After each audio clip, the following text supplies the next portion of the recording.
Hello friends, आज की इस वीडियो में हम the Cambridge quantity theory of money के बारे में पढ़ने वाले हैं। इस थ्योरी को कैश बैलेंस अप्रोच या कैश बैलेंस इक्वेशन ही है। कैम्ब्रिज के इकोनॉमिक्स जो थे प्रोफेसर पिगूस, इन्होंने अपना एक इक्वेशन दिया। उस इक्वेशन को ही हम पिगूस इक्वेशन समझते हैं।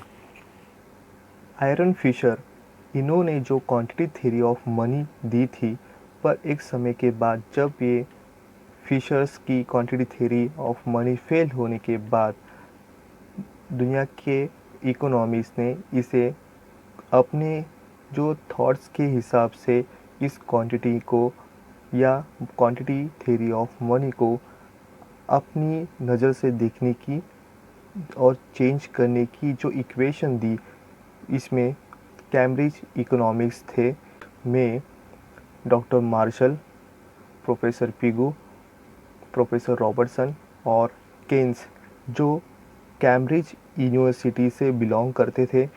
इसीलिए इस थ्योरी को the Cambridge quantity theory of money भी कहा जाता है। अरविंद फिशर की जो क्वांटिटी थ्योरी फेल होने के बाद कैम्ब्रिज के जो बड़े इकोनॉमिस्ट थे, डॉक्टर मार्शल, इन्होंने अपना इक्वेशन दिया। पर इक्वेशन देने के बाद उन्होंने इसमें जो मॉनेटरी इनकम और वैल्यू ऑफ एसेट, ये दो अज्यूम किए फैक्टर, और इस फैक्टर से ही उन्होंने जो फ्रैक्शंस दिए हैं वैल्यू ऑफ एसेट और फ्रैक्शंस ऑफ मॉनेटरी इनकम, इन दोनों से ही अपने इक्वेशन में किस तरह से चेंज आएगा ये सॉल्व किया है। डॉक्टर मार्शल ने जो इक्वेशन दिया, इस इक्वेशन से पहले जो एक थ्योरी वर्क कर रही थी वो थी Fisher quantity theory of money. Cambridge quantity theory आने से पहले जो वर्क कर रही थी Fisher's quantity theory of money, इसमें उन्होंने जो इक्वेशन दिया था वो था P T is equal M V, और जो इक्वेशन सॉल्व करने के लिए जो हमने इसे चेंज किए थे वो था P is equal M V upon T. यहाँ पे P price level is equal M quantity of money, V velocity और T था ट्रांजैक्शन। मीन्स यहाँ पे उन्होंने जो अपना जो थॉट्स दिए थे वो थे कैश ट्रांजैक्शन इक्वेशन।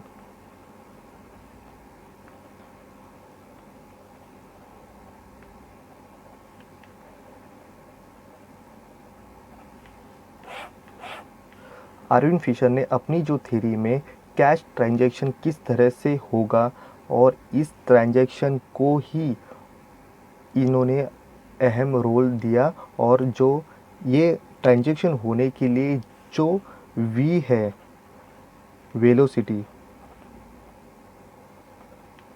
इसे इम्पोर्टेंट दिया था। अगर मान लीजिए अगर 10 रुपीज़ है, ये 10 रुपीज़ अगर 4 लोगों में अगर इसकी हैंड चेंज होती है तो इसकी वैल्यू बनती है 4 मल्टीप्लाई 10। तो इसकी जो ट्रांजैक्शन हुई वो हुई 40 था रुपीज़ 10, पर 4 हाथों में उसने जो ट्रांजैक्शन हुआ तो उसकी वैल्यू बन गई 40। पर एक समय के बाद आयरन फिशर ने दिया हुआ क्वांटिटी थ्योरी को कुछ लिमिटेशन आए, और इस लिमिटेशन की वजह से ही ये थ्योरी फेल हो गई। ये फेल होने के बाद जो कैम्ब्रिज के जाने माने जो इकोनॉमिक्स थे वो थे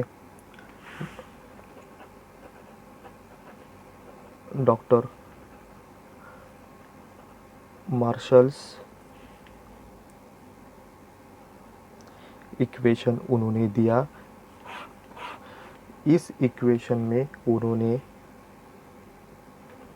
m is equal k y plus k dash a, ये इक्वेशन आगे जाके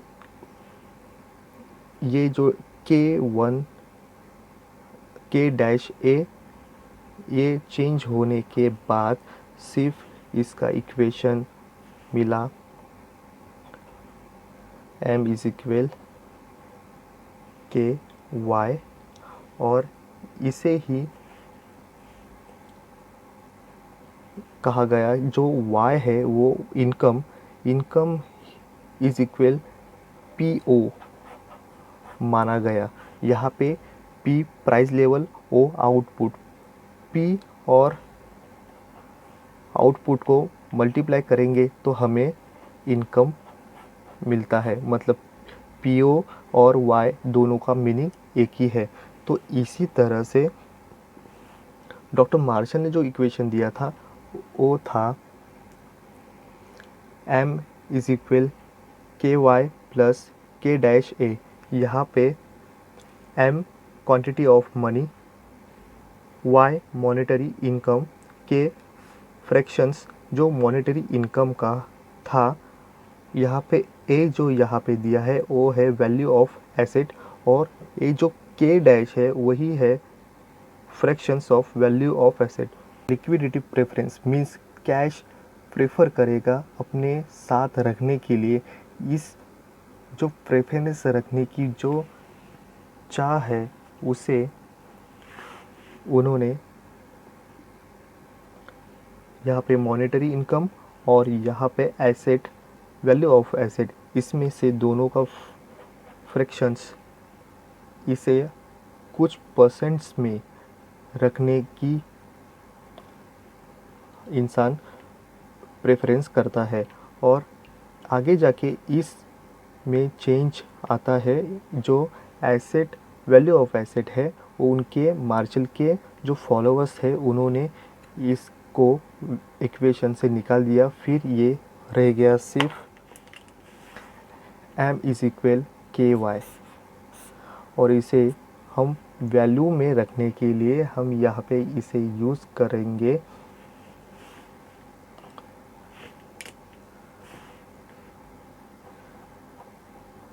P इज इक्वल एम के ओ। यहाँ पे जिस तरह से हमने इनकम को मीनिंग लिया था PO प्राइस लेवल और आउटपुट, इसे एक दूसरे को मल्टीप्लाई करेंगे तो हमें इनकम मिलता है।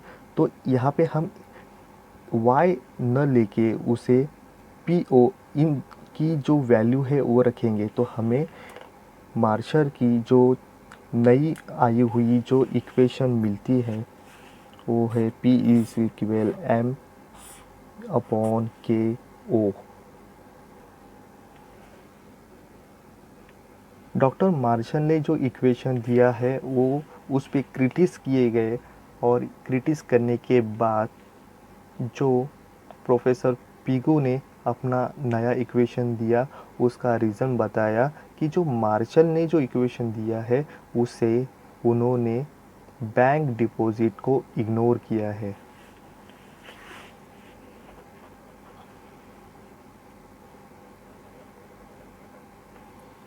प्रोफेसर पिगोस इक्वेशन, इस इक्वेशन में उन्होंने जो बताया है वो है P इज इक्वल के आर अपॉन एम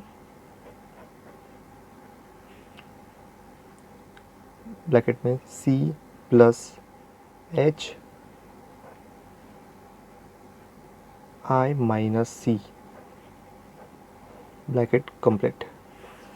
इसमें जो उन्होंने हमें बताया है उसका जो वैल्यू है वो है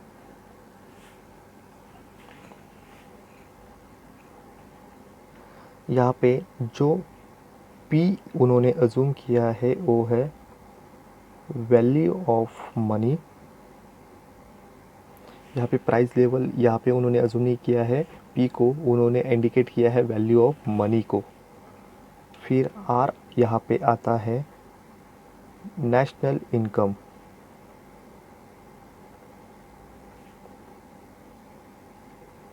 नेशनल इनकम यहाँ पे उन्होंने अज्यूम किया है कि जो वीट है इससे ही आएगा, जो गेहूँ है उससे ही अज्यूम किया है, उससे ही नेशनल इनकम मिलेगी।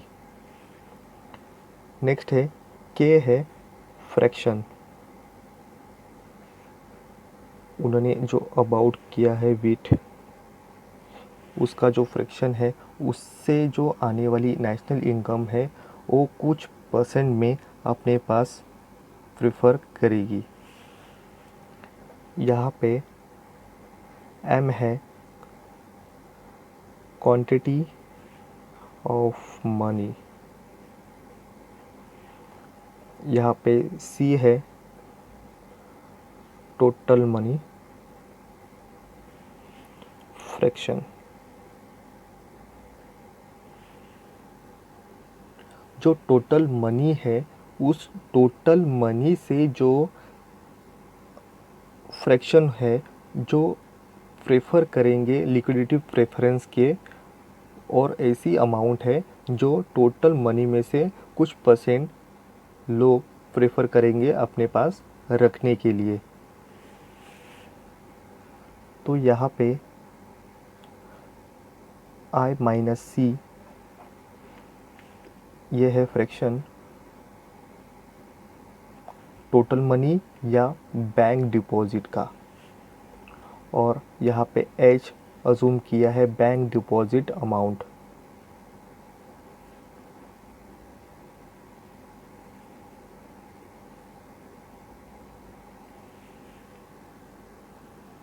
यहाँ पे Cambridge quantity theory of money जो इकोनॉमिक्स ने अपनी जो यहाँ पे इक्वेशन दिया है या इसे कैश बैलेंस अप्रोच दिया है, इसमें अज्यूम किया गया है कि अगर लिक्विडिटी प्रेफरेंस जो लोगों को अपने पास कुछ इनकम का जो एक हिस्सा है वो अपने पास रखने का प्रेफरेंस करेंगे या उनको रखना है बदलते समय के साथ, या उनकी डेली की रूटीन में लेन देन करने के लिए या फ्यूचर में आने वाले कुछ प्रॉब्लम को सॉल्व करने के लिए वो ऐसी अमाउंट जो अपने पास रखने की सोचते हैं उसे ही लिक्विडिटी प्रेफरेंस या ऐसी अमाउंट लोग अपने पास रखने के लिए सोचते हैं। तो यहाँ पे जो कैश बैलेंस अप्रोच है, यहाँ पे कैम्ब्रिज इकोनॉमिक्स अज्यूम कर लेते हैं कि लिक्विडिटी प्रेफरेंस अगर बढ़ता है तो डिमांड ऑफ मनी भी बढ़ेगा, अगर लिक्विडिटी प्रेफरेंस घटता है तो डिमांड भी, जो मनी की डिमांड है वो घटती है। यहाँ पे ऐसा अज्यूम किया गया है डिमांड ऑफ मनी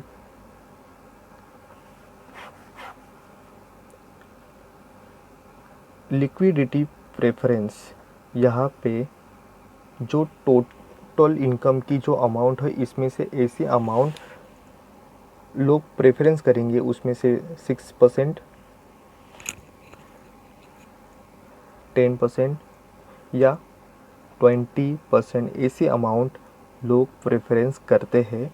इसमें से लिक्विडिटी प्रेफरेंस अगर बढ़ता है तो डिमांड ऑफ मनी भी बढ़ेगा, अगर लिक्विडिटी प्रेफरेंस अगर घटता है, लोगों को अपने पास इनकम ऐसी अमाउंट जो रखना अगर घटती है तो इसका इफ़ेक्ट होता है डिमांड ऑफ मनी भी घटेगा।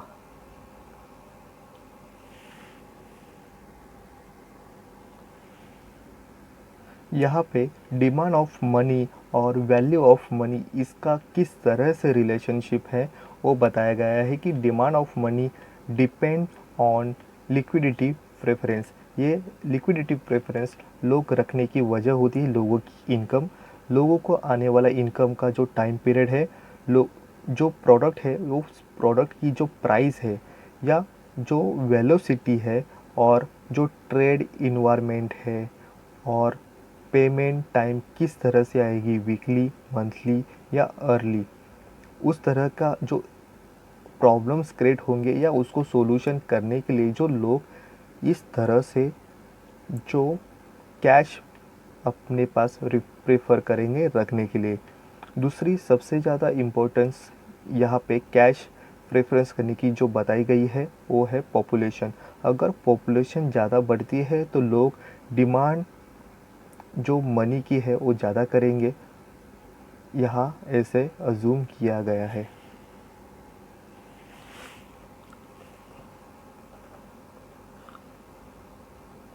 डिमांड ऑफ मनी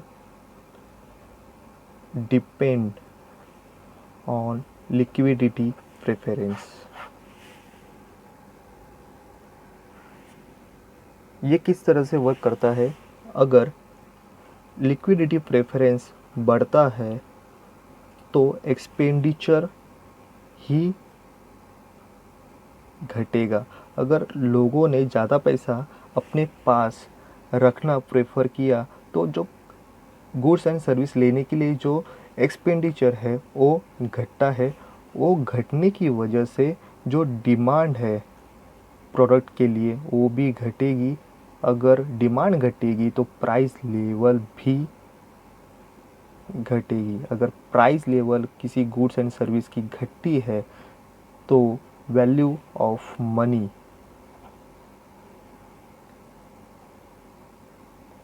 बढ़ती है। अगर लोगों ने लिक्विडिटी प्रेफरेंस ज़्यादा किया तो उससे एक्सपेंडिचर कम होगा, उसका इफ़ेक्ट डिमांड पे घटेगा।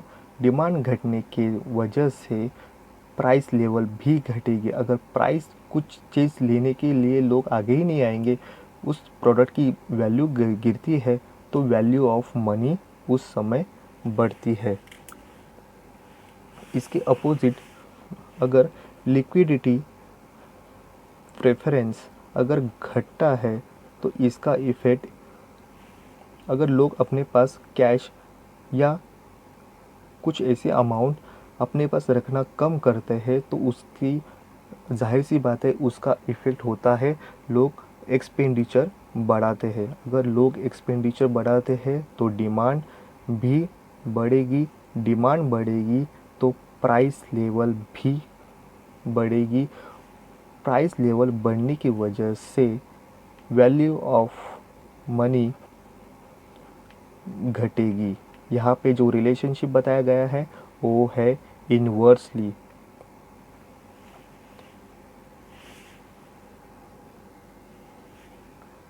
इस तरह से सप्लाई ऑफ मनी किस तरह से कैम्ब्रिज इकोनॉमिक्स इसे देखते हैं तो यहाँ पे लिक्विडिटी प्रेफरेंस या इसे हम डिमांड ऑफ मनी भी कहते हैं, अगर ये कांस्टेंट है, इसमें कुछ भी चेंज नहीं हो रहा है तो सप्लाई ऑफ मनी अगर बढ़ेगा, सप्लाई ऑफ मनी बढ़ने की वजह से प्राइस लेवल भी बढ़ेगा। प्राइस लेवल बढ़ेगा तो वैल्यू ऑफ मनी घटेगा।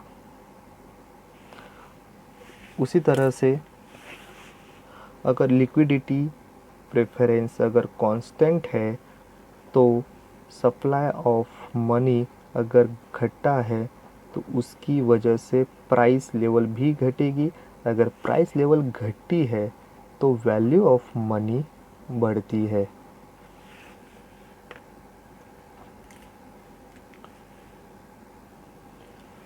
कैम्ब्रिज के हर इकोनॉमिक्स ने डिमांड ऑफ सप्लाई है उसे वैल्यू नहीं दी है। यहाँ पे जो डिमांड ऑफ मनी है कैम्ब्रिज इकोनॉमिक्स ने इसे इम्पोर्टेंट दिया गया है। कैम्ब्रिज इकोनॉमिक्स की जितने भी इकोनॉमिक्स हैं चाहे वो मार्शल हो, पिगू हो या रॉबर्टसन हो या केन्स हो, इन्होंने डिमांड ऑफ मनी को ही अपने इक्वेशन में वैल्यू दी है और यहाँ पे उन्होंने वैल्यू ऑफ सप्लाई इसे इग्नोर किया है। उसी तरह से वेलोसिटी जो फिशर ने उसकी इम्पोर्टेंट अपने थ्योरी में दी, यहाँ पे कैम्ब्रिज इकोनॉमिक्स ने वेलोसिटी को टोटली इग्नोर किया गया है। पिगू अपने इस इक्वेशन में कहते हैं कि अगर अदर जो फैक्टर है वो अगर कांस्टेंट होते हैं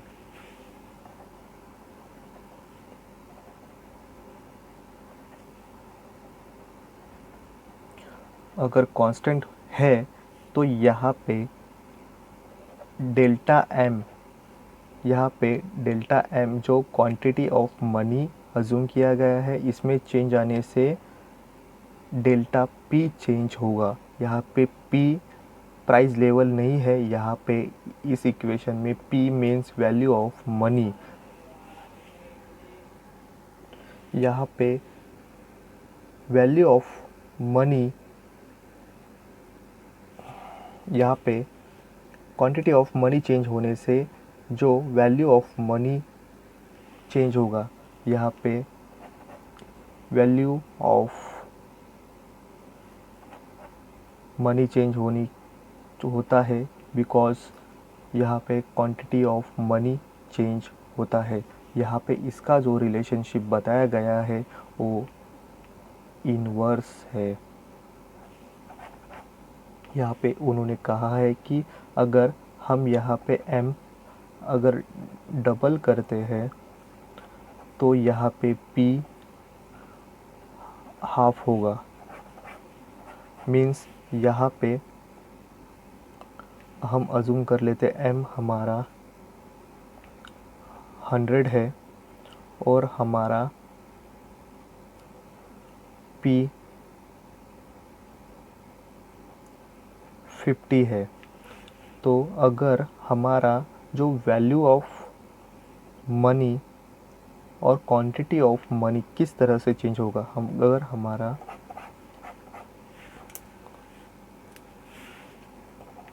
m डबल होता है, 200 होता है, तो हमारा p ये हाफ होगा।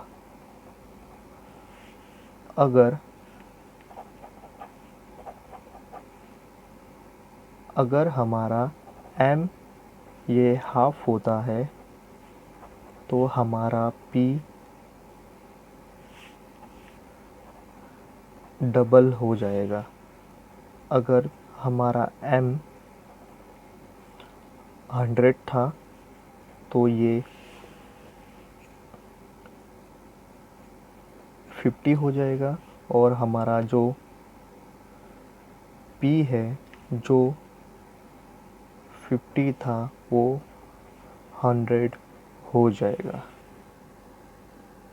इनमें जो रिलेशनशिप बताया गया है m और p के बीच में, m's क्वांटिटी ऑफ मनी और p वैल्यू ऑफ मनी, इसमें जो रिलेशनशिप बताया गया है वो इन्वर्सली रिएक्ट करेंगे। दूसरा यहाँ पे उन्होंने अज्यूम किया गया है, अगर हमारा k r c h अगर कांस्टेंट है, यहाँ पे हमारा जो k है वो है fraction about the with national income, हमारा r है नेशनल इनकम जो वीट का अबाउट यहाँ पे हमें इंडिकेट करता है कि हमारा फ्रैक्शन है नेशनल इनकम वीट का, और आर हमारा यहाँ पे नेशनल इनकम, सी हमारा टोटल मनी फ्रैक्शन है, हमारा यहाँ पे एच जो है बैंक डिपॉजिट अमाउंट। ये चारों अगर कांस्टेंट होते हैं तो हमारा demand of money rectangle hyperbola इस शेप में हमें मिलेगा। ये हमें मिलेगा रेक्टेंगुलर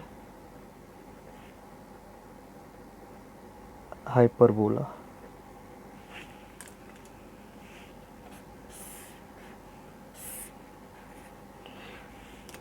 जैसे ही हमारा क्वांटिटी ऑफ मनी में चेंज आएगा, उससे उस तरह से ही हमारा जो P है, वैल्यू ऑफ मनी, उसमें भी हमें चेंज, इन दोनों में जो चेंज आएगा वो हमें रेक्टेंगुलर हाइपरबोला इस तरह का ही हमें मिलेगा। पीगू ने हमें जो इक्वेशन दिया है, जो उन्होंने कहा है कि जो उनका जो रिलेशनशिप बताया है M और P के बीच में, ये हमें रेक्टेंगुलर हाइपरबोला के शेप में ही मिलेगा, जो रेक्टेंगल शेप से ही हमें यहाँ पे मिलने ही वाला है।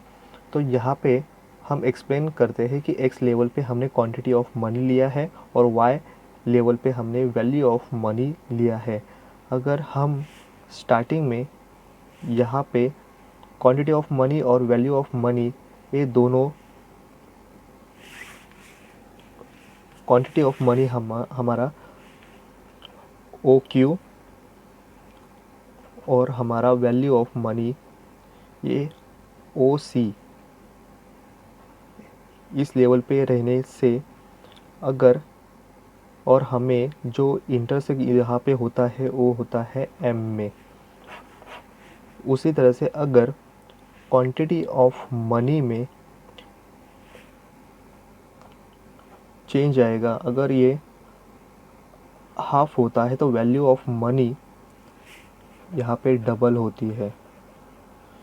तो यहाँ पे क्वांटिटी ऑफ मनी घटती है OQ1, तो हमारा वैल्यू ऑफ मनी बढ़ता है OC1, और यहाँ पे दोनों एक दूसरे को M1 पे इंटरसेक्ट करते हैं, और जो ये हमें जो कर्व मिलता है वो है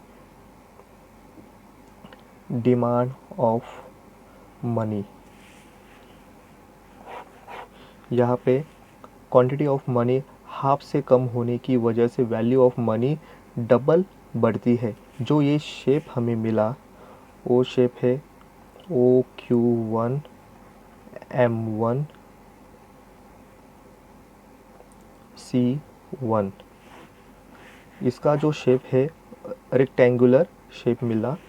उसी तरह से अगर क्वांटिटी ऑफ मनी बढ़ती है, यहाँ पे OQ और OC से अगर बढ़ती है तो हमें quantity of money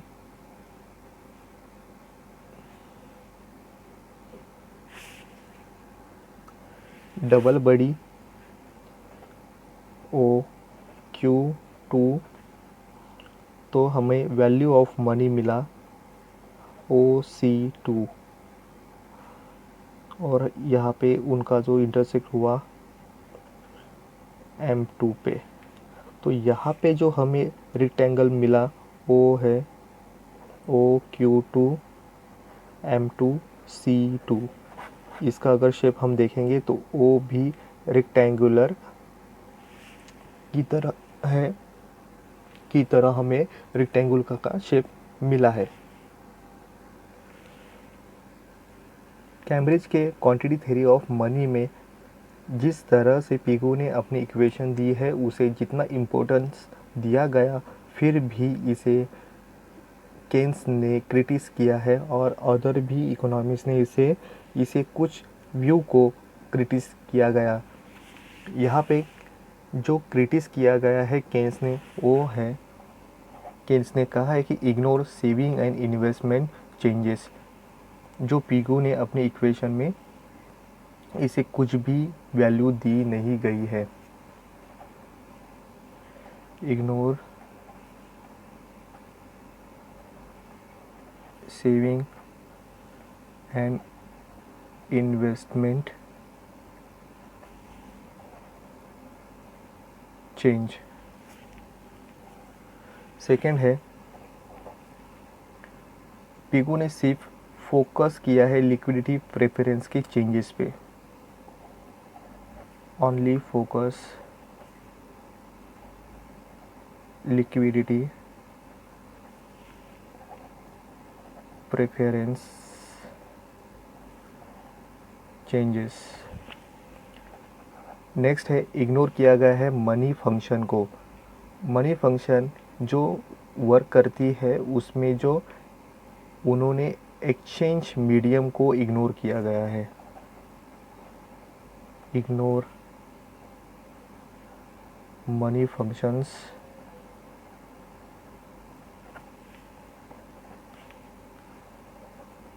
exchange medium,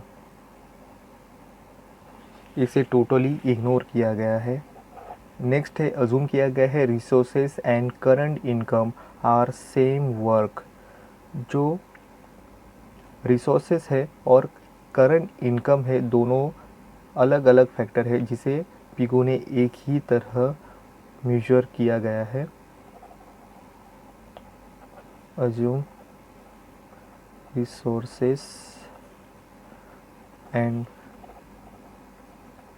current income are same work. Next है, count of value of money about with. सिर्फ उन्होंने जो नेशनल इनकम को काउंट किया है वो सिर्फ गेहूं के अकॉर्डिंग या इंडिकेट किया गया है। Count of value of money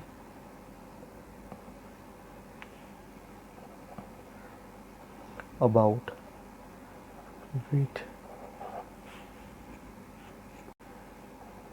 no think about problems of saving and business ratio of deposit। इस तरह से पिगू ने जो अपना इक्वेशन दिया है इसे केन्स ने भारी मात्रा में क्रिटिस किया गया और केन्स ने अपना इक्वेशन यहाँ पे दिया है। पिगू के इस इक्वेशन में कुछ जो प्रॉब्लम है और क्रिटिस करने के बाद किस तरह से इक्वेशन में चेंज करना पड़ेगा, इससे केन्स ने रियल बैलेंस इक्वेशन दे के इसमें चेंजेस किए गए हैं और अपना यहाँ पे इक्वेशन केन्स ने आगे Cambridge quantity theory of money में दिया गया है।